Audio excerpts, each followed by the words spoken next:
चलिए हम लोग आज की स्वाध्याय को प्रारंभ करते हैं। और सबसे पहले हम लोग स्वाध्याय प्रारंभ करते हैं तो गायत्री महामंत्र का उच्चारण करेंगे। मन में ऐसा भाव करेंगे, परम पूज्य गुरुदेव परमंदनीय माता हम लोग के साथ में सुष रूप में विराजमान है और हमारे अंदर में देवत्व का जागरण हो रहा है।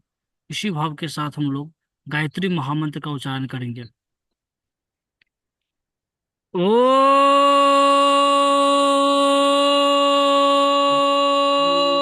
भूर्भुवः स्वः तत्सवितुर्वरेण्यं भर्गो देवस्य धीमहि धियो यो नः प्रचोदयात्। सभी देवकुलाते बंधु जो बेनीपट्टी ऑनलाइन दैनिक स्वाध्याय में जुड़े हैं, उनको हृदय से बहुत बहुत स्वागत है, बहुत बहुत प्रणाम है। आप लोग निश्चित रूप से इसी प्रकार जुड़ते रहें। ये जीवन के हमारे बहुत ही महत्वपूर्ण ये कार्य है। और सभी से विनम्र निवेदन है कि आप लोग ज्यादा से ज्यादा को शेयर कर देंगे। ये मेरे प्यारे मित्रों, हम लोग अभी परम पूज्य गुरुदेव का जो स्वाध्याय अध्ययन कर रहे थे, तो उस पुस्तक का नाम अभी जो चल रहा है, उस पुस्तक का नाम है मैं क्या हूँ। कल रविवार था। रविवार का जो कार्यक्रम है उसमें हम लोग को पता है, जो हम लोग परम पूज्य गुरुदेव का जो अमृत वचन जीवन का सिद्ध सूत्र है, वह पुस्तक हम लोगों ने अध्ययन किए थे। और उस पुस्तक में जो अध्याय जो 2 था, उसमें क्या था? उसमें था देवता बनिए स्वर्ग में रहिए। यही जो है सो अध्याय था। और निश्चित रूप से यह बहुत ही महत्वपूर्ण अध्याय था। हम लोगों को एक बहुत बड़ी ये शिक्षा मिली थी हम लोगों को। जो देवता किनको कहते हैं, वो देवता के बारे में परम पूज्य गुरुदेव कह रहे थे। जो एक बात तो बड़ी जबरदस्त उसमें लिखा था, जो खिलाड़ी की तरह से हम लोग को जिंदगी जीना चाहिए। खिलाड़ी की जिंदगी का मतलब क्या होता है? खिलाड़ी का जिंदगी परम पूज्य गुरुदेव ने बताए थे। जो बूढ़े लोग होते हैं वो भूतकाल के बारे में सोचते हैं, जो समय बीत गया उसके बारे में चिंतन मनन करते रहते हैं, उसी में डूबे रहते हैं। और बच्चे जो होते हैं और भविष्य के बारे में सोचते रहते हैं, भविष्य के बारे में ये करेंगे वो करेंगे, डिस डैट के बारे में सोचते विचारते रहते हैं। लेकिन जो युवा है, जो जवान है, वो वर्तमान में जीते हैं और वर्तमान के बारे में सोचते हैं। बहुत ही महत्वपूर्ण शिक्षा मिला था। और उसके बाद में परम पूज्य गुरुदेव क्या बताए थे? जो देवता के स्तर का जीवन चलना चाहिए। देवता का मतलब क्या होता है? जिसके अंदर में देने की गुण हो, जिसके अंदर में देने की भाव हो, जिसके अंदर में जो है आ, मिल बांट के खाने की आदत हो, उनको परम पूज्य गुरुदेव बता रहे थे जो देवता है। अब देवता यही तो करते हैं। हम लोग जो कोई भी परेशानी में, संकट में, दुख में होते हैं, तो उनसे प्रार्थना और अपेक्षा हम लोग को यही रहते हैं जो देवता हमको मदद करेंगे। तो देवता उन्हीं का नाम है जो मिल बांट करके खाए और देने का जो काम करे, उनको देवता कहा गया है। तो हमारे अंदर में जो कुछ भी है, भावना है, संवेदना है, विचार है, ज्ञान है, जो कुछ भी है, तो ये भगवान के खेत में जो है सो बोने की जरूरत है, आवश्यकता है देने की। जो है सो ये गुण को विकसित करने की आवश्यकता है। बड़ी महत्वपूर्ण था वह अध्याय। और साथ ही साथ जो अभी पुस्तक चल रही है, उस पुस्तक का नाम है मैं क्या हूँ। और मैं क्या हूँ, यह भी जो है सो कह सकते हैं, यह पुस्तक है जो खुद के बारे में, जो आखिर हम क्या है, क्यों आए हैं, किस लिए, मेरा उद्देश्य क्या है, इस सारी जानकारी इस पुस्तक में हम लोगों को जो है सो ये प्राप्त करने का जो है सो सौभाग्य प्राप्त होगा, है ना। तो यह जो अध्याय, पहला जो अध्याय था मैं क्या क्या में, मेरे प्यारे मित्रों, जिनमें से परम पूज्य गुरुदेव बता रहे थे जो शरीर और आत्मा दोनों जो है सो पृथक है, दोनों अलग है।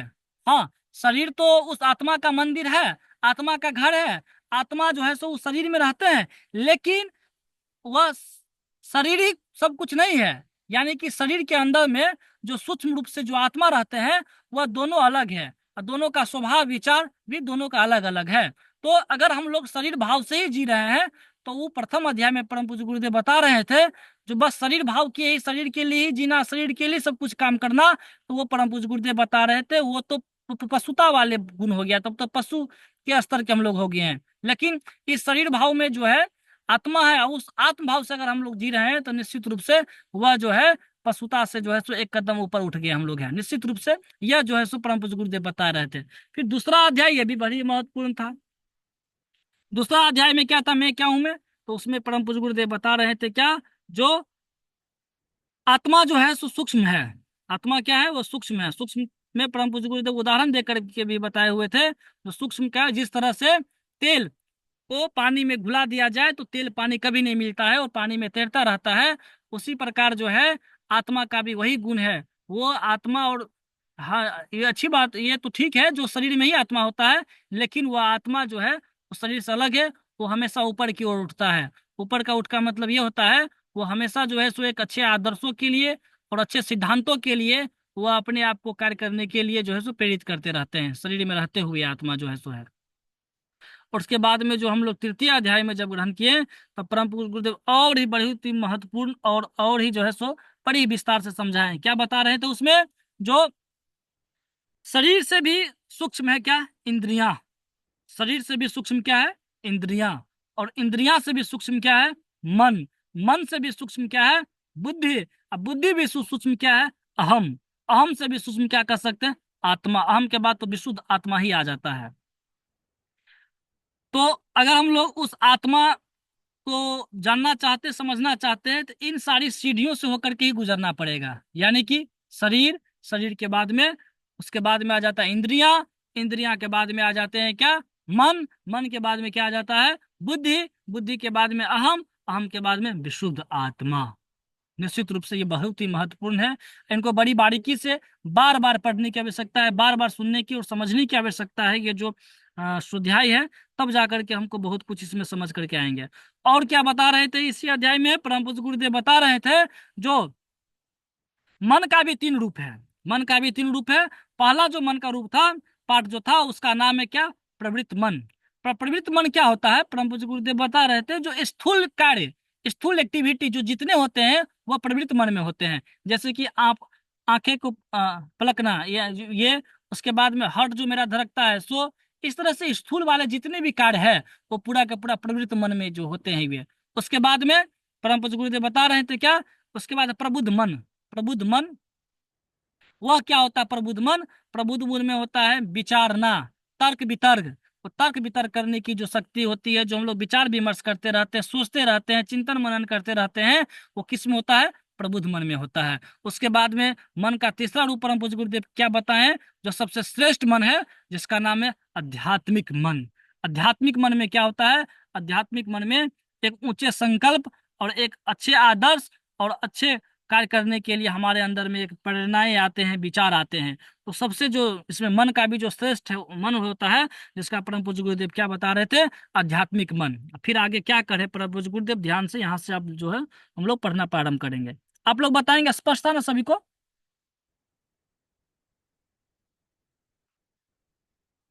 बता दीजिए। आवाज आ रही है ना सभी को, बोल दीजिए कोई परिजन। नीलेश, आवाज आ रही है ना। जी जी भैया। जी ठीक है, भैया। ठीक ठीक, धन्यवाद। तो फिर क्या कर रहे थे परम पूज्य गुरुदेव, जो इस चेतना में ले जाने का इतना ही अभिप्राय है कि अहम की सर्वोच्च भावना में जाकर आप एक समुन्नत आत्मा बन जाओ और अपने उपकरणों का ठीक उपयोग करने लगो। जो पुराने, अनावश्यक, रद्दी और हानिकारक परिधान है, उन्हें उतार कर फेंक सको और नवीन एवं अद्भुत क्रियाशील औजारों को उठाकर उनके द्वारा अपने सामने के कार्यों को सुंदरता और सुगमता के साथ पूरा कर सको। अपने को सफल एवं विजयी घोषित कर सको। आगे क्या करें, इतना अभ्यास और अनुभव कर लेने के बाद आप पूछोगे कि अब क्या बचा जिसे अहम से भिन्न न गिने। इसके उत्तर में हमें कहना है विशुद्ध आत्मा। इसका प्रमाण यह है कि अपने अहम को शरीर, मन आदि अपनी सब वस्तुओं से पृथक करने का प्रयत्न करो। छोटी चीजों से लेकर उसमें सूक्ष्म से सूक्ष्म, उसमें बड़े से बड़े वस्तुओं को छोड़ते छोड़ते विशुद्ध आत्मा तक पहुंच जाओगे। क्या अब इससे भी बड़े कुछ हो सकता है, कुछ नहीं। विचार करने वाला, परीक्षा करने वाला और परीक्षा की वस्तु दोनों एक वस्तु नहीं हो सकते। सूर्य अपने किरणों द्वारा अपने ही ऊपर नहीं चमक सकता। आप विचार और जांच की वस्तु नहीं हो, फिर भी आपकी चेतना कहती है कि मैं हूं। यही आत्मा के अस्तित्व का प्रमाण है। अपनी कल्पना शक्ति, स्वतंत्रता शक्ति लेकर इस अहम को पृथक करने का प्रयत्न कर लीजिए, परंतु फिर भी हार जाओगे और उससे आगे नहीं बढ़ सकोगे। अपने को मरा हुआ नहीं मान सकते। यही विशुद्ध आत्मा, अविनाशी, अविकारी, ईश्वरीय समुद्र का बिंदु, परमात्मा की किरण है।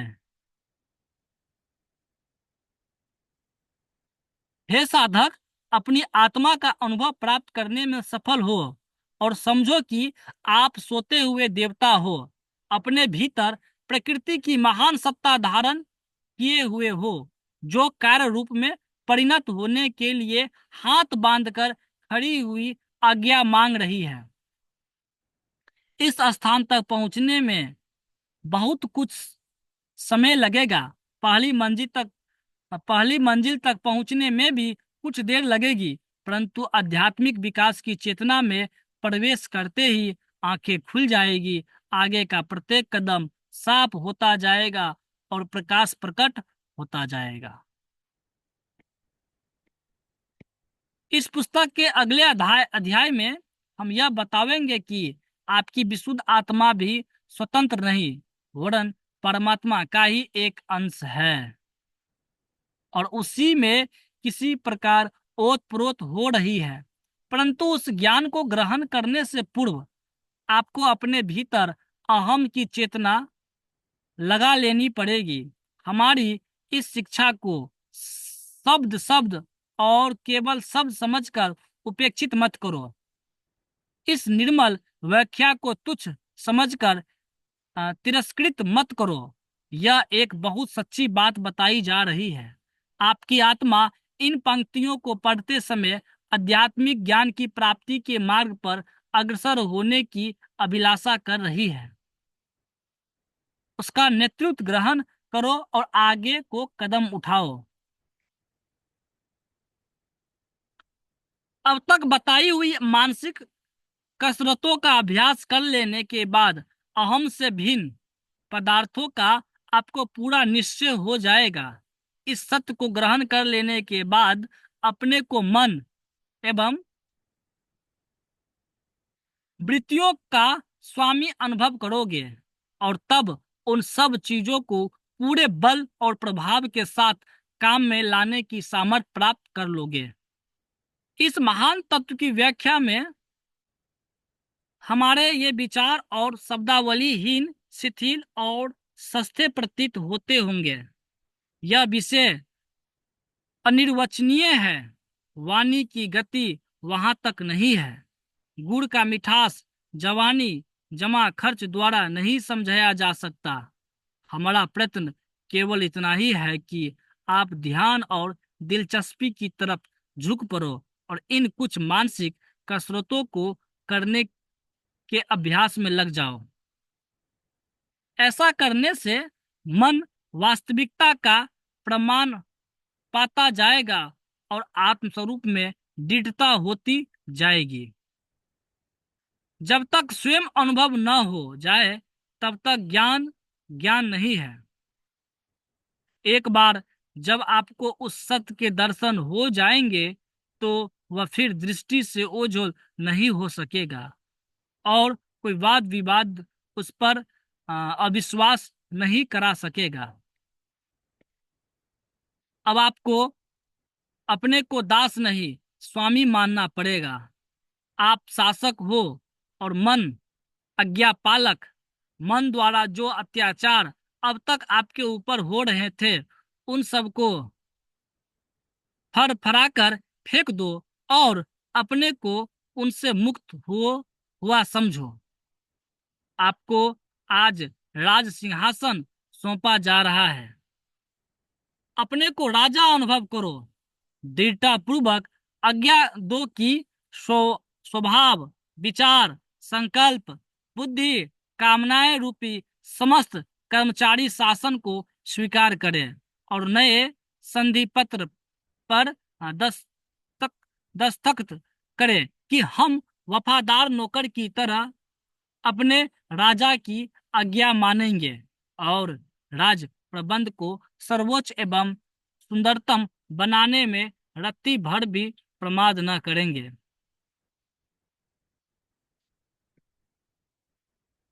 लोग समझते हैं कि मन ने हमें ऐसी स्थिति में डाल दिया है कि हमारी वृत्तियों हमें बुरी तरह कांटों में घसीटे फिरती है और तरह तरह से त्रास देकर दुखी बनाती है। साधक इन दुखों से छुटकारा पा जाओगे, क्योंकि वह उन सब उद्गमों से परिचित है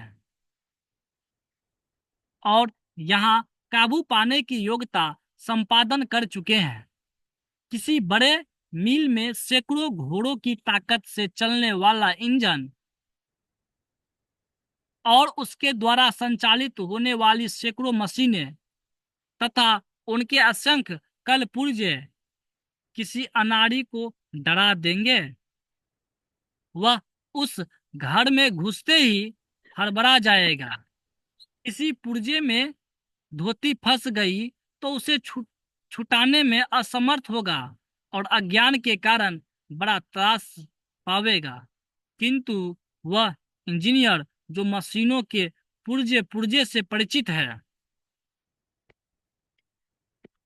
और इंजन चलाने के सारे सिद्धांत को भली भांति समझा अ, हुआ है, उस कारखाने में घुसते हुए तनिक भी न घबरावेगा और गर्व के साथ उन दैत्यकार यंत्रों पर शासन करता रहेगा, जैसा एक महावत हाथी पर और सपेरा भयंकर विषधरों पर करता है।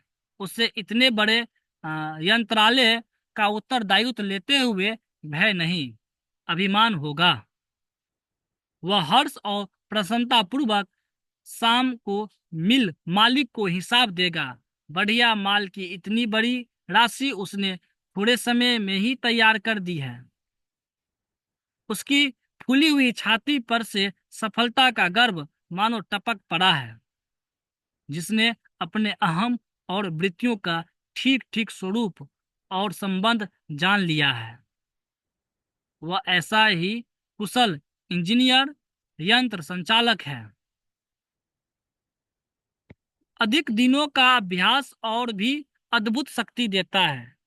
जागृत मन ही नहीं, उस समय प्रवृत्त मन गुप्त मानस भी शिक्षित हो गया होता है और वह जो आज्ञा प्राप्त करता है उसे पूरा करने के लिए चुपचाप तब भी काम लिया करता है। जब हम दूसरे कामों में लगे होते हैं या सोए होते हैं, गुप्त मन जब उन कार्यों को पूरा करके सामने रखता है, तब नया साधक चौंकता है कि यह उत्कृष्ट सहायता है, अलौकिक करामात है। परंतु योगी उन्हें समझता है कि यह आपकी अपनी अपरिचित योग्यता है, जिसको हम लोग परिचित नहीं थे।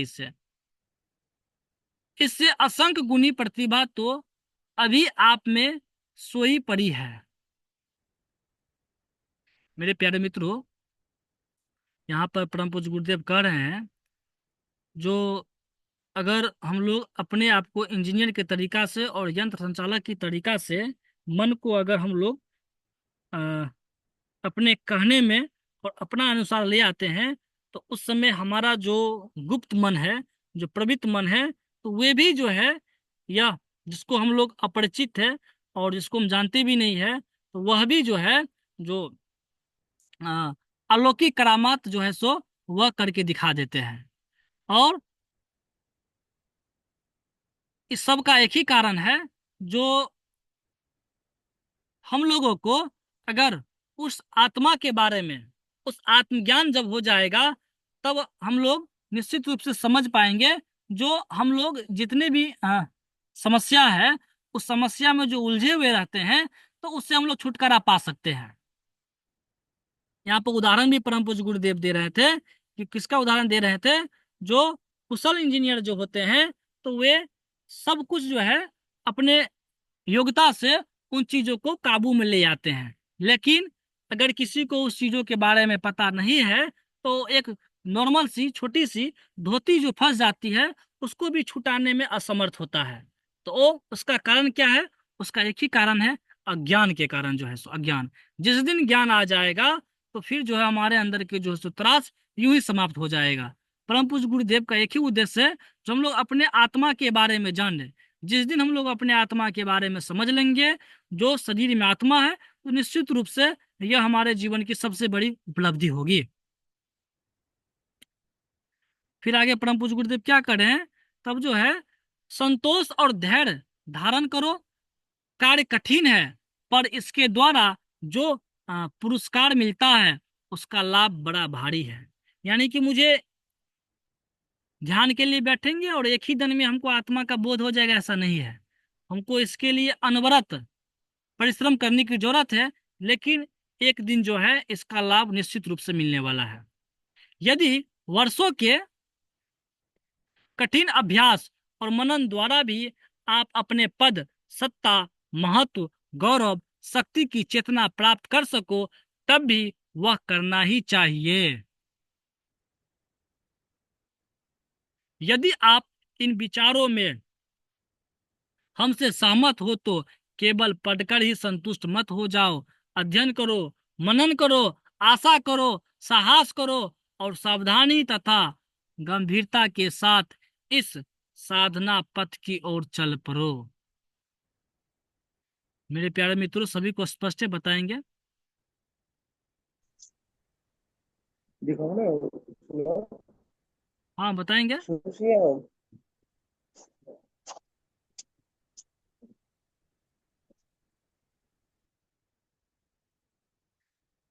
फिर आगे परम पूज्य गुरुदेव क्या कह रहे थे, इस पाठ का बीज मंत्र क्या है।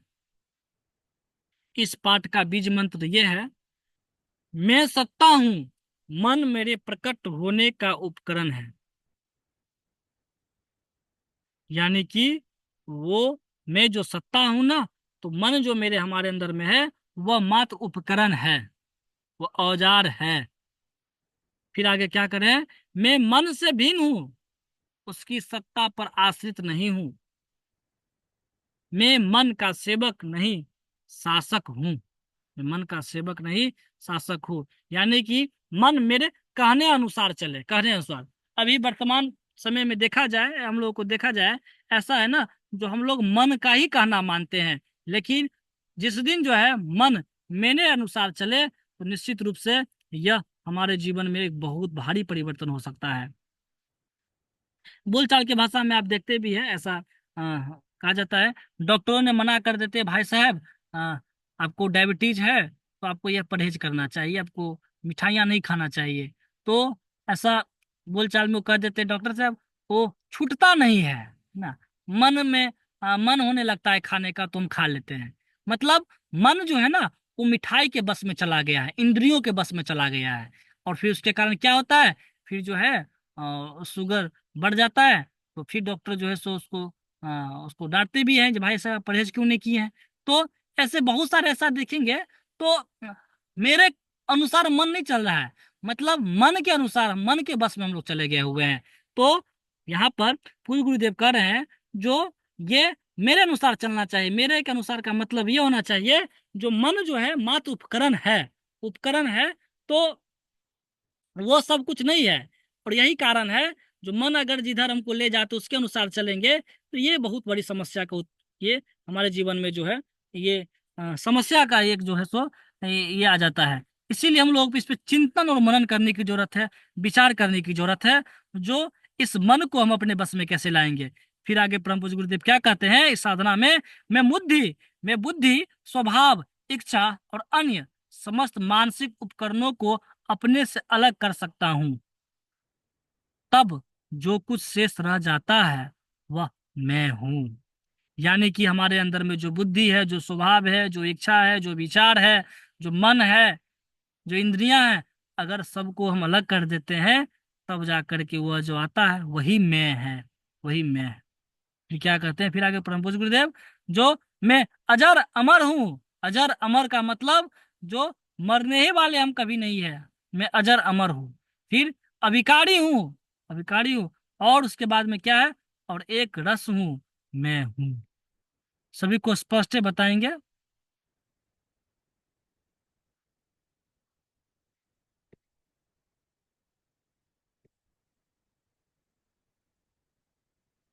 बताएंगे आप लोग?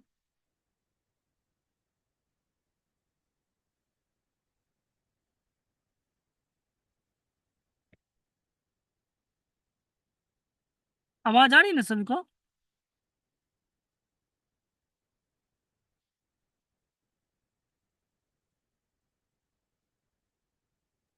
जी भैया आ रही है। बिल्कुल बिल्कुल, धन्यवाद भैया। तो निश्चित रूप से यह जो अध्याय है, और बहुत ही महत्वपूर्ण अध्याय था मेरे प्यारे मित्रों। और अगला जो अध्याय है वह चौथा अध्याय है। उस अध्याय को हम लोग कल अध्ययन करेंगे। थोड़ा इसी पे हम लोग चर्चा परिचर्चा कर लेते हैं।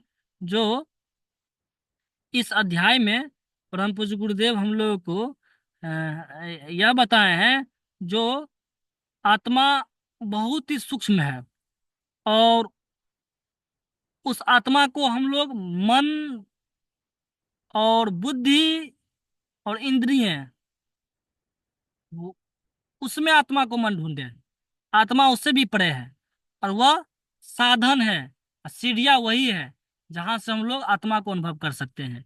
और यहाँ पर अगर संक्षेप में कहा जाए, तो एक ही संक्षेप में यहाँ पर यह बात था, जो आत्मा के अनुसार बुद्धि कार्य करे, और आत्मा के अनुसार ही मन कार्य करे, और आत्मा के अनुसार ही इंद्रियां कार्य करें, आत्मा के अनुसार ही शरीर कार्य करे, तो मजा आ जाएगा। लेकिन हम लोग को शरीर के अनुसार नहीं चलना चाहिए, इंद्रिय के अनुसार नहीं चलना चाहिए, और मन के अनुसार नहीं चलना चाहिए। और दुर्बुद्धि है, बुद्धि सद्बुद्धि आ जाएगी तो बातें खत्म है। तो बुद्धि के अनुसार भी नहीं चलना चाहिए ना। तो हम लोग जो मैं जो है, मैं जो सत्ता है, तो इसका जो बोध आ जाएगा तो ऑटोमेटिक सब ठीक हो जाएगा। बुद्धि भी सही हो जाएंगे, मन भी सही हो जाएंगे, इंद्रियां भी सही हो जाएंगे। और हमारा जो इस शरीर में, इस काया में मैं जो रहता है, जो आत्मा रहते हैं, तो ये मेरा शरीर भी ठीक हो जाएंगे। तो इसका अभ्यास जो है, एक दिन करने से नहीं हो सकता है। इसमें कठिन अभ्यास भी है, बहुत सारे मनन करना पड़ता है। लेकिन फिर भी इन चीजों को अगर हम लोग कर रहे हैं, तो बहुत ही गौरव की बात रहेगी ये, बहुत ही प्रशंसनीय ये बात रह जाएगी ये है। तो आज की अध्याय हम स्वाध्याय यहीं तक रखेंगे। और फिर जो है सो और अगला वाला जो रहेगा वो कल रहेगा। आप लोग कुछ कहना चाहते हैं, बताना चाहते हैं तो बताइए।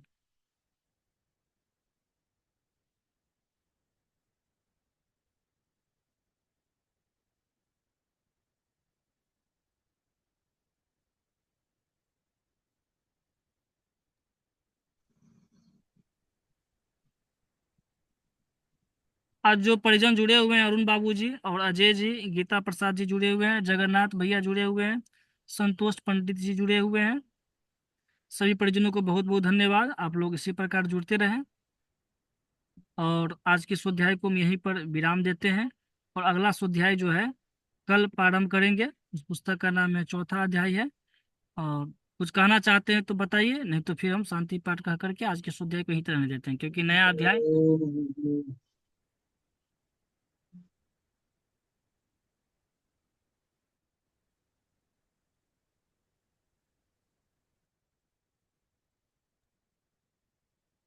जय गुरुदेव। चलिए हम लोग शांति पाठ कर लेते हैं। ओम देव शांतिरंतर विश्वम शांति है, पृथ्वी शांतिराप शांति शांतिरापः शान्तिरोपदः शान्ति वनस्पतयः शान्ति ओम श्रीदेह शांति शान्ति। शांतिरेव शांति सामा शांतिरेधि। ओम शांति शांति शांति, सर्वत्र शांति भवतु। सभी को प्रणाम, सभी को धन्यवाद। शिवरात्रि। नाम है श्री